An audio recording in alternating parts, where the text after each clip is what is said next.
Oyoye matelot, bienvenue à bord du Nautilus pour ce nouvel épisode des Carnets de bord, l'émission d'actualité de la bande dessinée.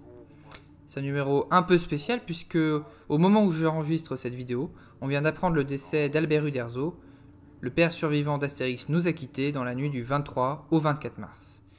Par son travail, il a marqué son époque, toute l'équipe lui rend hommage et cet épisode lui est dédié. Au programme aujourd'hui, un irréductible gaulois, une jeune fille rebelle et un artefact légendaire, plongeons ensemble à la découverte du dernier album des aventures d'Astérix, La fille de Vercingétorix. Générique.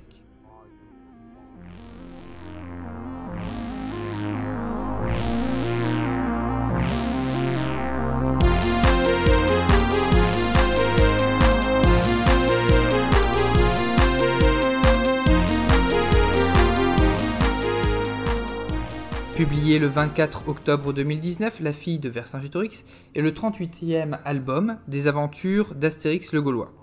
C'est aussi le 4e album écrit et dessiné par le nouveau duo d'auteurs Jean-Yves Ferry et Didier Conrad. Si vous avez envie d'en savoir plus sur Astérix, n'hésitez pas à aller voir notre vidéo abécédaire, le lien s'affiche dans la description. Revenons à nos sangliers. Ferry et Conrad avaient déjà écrit et dessiné 3 aventures de nos héros. Astérix chez les Pictes, le papyrus de César, Astérix et le Transitalique. La critique s'était montrée mitigée sur cette reprise, reconnaissant une qualité supérieure aux derniers albums d'Uderzo tout seul. Nos auteurs doivent donc convaincre avec cette nouvelle aventure. Et tout commence avec l'arrivée d'une petite troupe d'Arverne, un soir d'été, au village des irréductibles gaulois. Monolithix et Hippocalorix, 2 lieutenants de Vercingétorix, continuent de mener la rébellion depuis la défaite d'Alésia. Et ces 2 rebelles révèlent à Abraracourcix que Vercingétorix, justement, avant de se rendre à César, leur avait confié sa fille unique, Adrénaline, ainsi que son torque, pour continuer la rébellion en Gaule.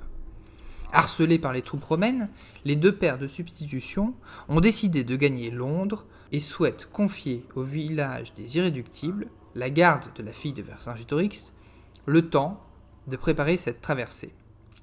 Sitôt les Arvernes partis, Abraracourcix confie à nos 2 héros, Astérix et Obélix, la garde de la jeune fille devenue malgré elle le symbole de la résistance en Gaule contre les Romains. Et oui, bien, malgré elle, car Adrénaline déteste la guerre et voudrait bien échapper au poids de l'héritage familial. Elle cherchera ainsi tout au long de l'intrigue à échapper à la surveillance des irréductibles gaulois. Adrénaline sera aidée dans ses projets par Blinix, le fils du poissonnier, et Felfix, le fils du forgeron, tous 2 revenus de leurs études pour un stage au village des irréductibles gaulois. Mais attention, car les Romains ne sont jamais bien loin, et Adrénaline risque fort de se faire enlever sitôt qu'elle sortira du village. À sa sortie, l'album, tiré à 5 millions d'exemplaires, est évidemment numéro 1 des ventes. Il faut dire que l'accueil critique est très chaleureux. Le Parisien considère qu'il s'agit du meilleur album d'Astérix depuis le départ d'Uderzo. Et de mon côté, si j'apprécie de découvrir de nouveaux personnages et considère que l'album est quand même très respectueux de l'héritage de Goscinny et Uderzo, je ne peux pas m'empêcher de trouver l'histoire un peu simpliste. Toute la deuxième partie de l'intrigue se déroule dans un même lieu. Bref, l'histoire est sympa, mais sans plus. Pour cependant rester positif, voici tout de suite mon top 3 des choses que j'apprécie dans cet album. Numéro 3, les pirates ont le beau rôle. Les pirates sont traditionnellement des personnages très secondaires dans les aventures d'Astérix. Ils ont une fonction de running gag, on les voit apparaître pour quelques planches, ils essayent d'éviter que leur bateau se fasse couler et, inévitablement, le naufrage survient. Dans cet album, ils bénéficient d'un traitement plus important, puisque l'essentiel de la deuxième partie de l'histoire se déroule justement sur leur navire. C'est à la fois un plaisir de les découvrir un peu plus dans leur environnement et en même temps un peu long à la fin à mon goût. On tourne vite en rond. Numéro 2, une nouvelle génération de Gaulois. La fille de Vercingétorix est riche en nouveaux personnages. En plus des pirates, ce sont les enfants du poissonnier et du forgeron qui ont le beau rôle. Blinix et Felfix, avec le petit frère Surimix, se révèlent des personnages attachants, complices d'Adrénaline dans une rébellion contre l'héritage familial. À travers eux, l'album traite du thème de la succession et du conflit entre générations. Numéro 1, l'album de la maturité. Peut-être est-ce une interprétation audacieuse de ma part, mais à travers les thèmes de cette histoire, on sent aussi que c'est l'album de la maturité pour Ferry et Conrad. Les deux complices ont maintenant repris les aventures d'Astérix depuis 4 albums, ils sont parvenus à dépasser le maître, c'est-à-dire Uderzo, le dessin est parfait, le scénario tient la route. Désormais, je pressens que les deux auteurs vont vouloir davantage mettre leurs pattes sur la série, pour le meilleur comme pour le pire. Je reviens sur le décès d'Albert Uderzo. Son décès pose la question du futur des aventures d'Astérix. En effet, selon France Info, il avait affirmé en 2018 dans une interview au Parisien qu'il ne souhaitait pas, je le cite, « laisser Astérix entre d'autres mains après ma disparition.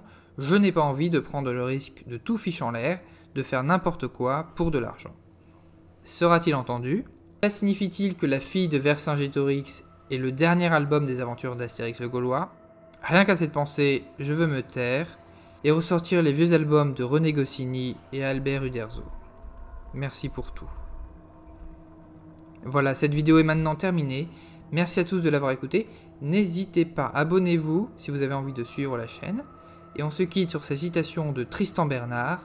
Le genre humain qui devrait avoir 6000 ans de sagesse retombe en enfance à chaque nouvelle génération. À bon entendeur, salut!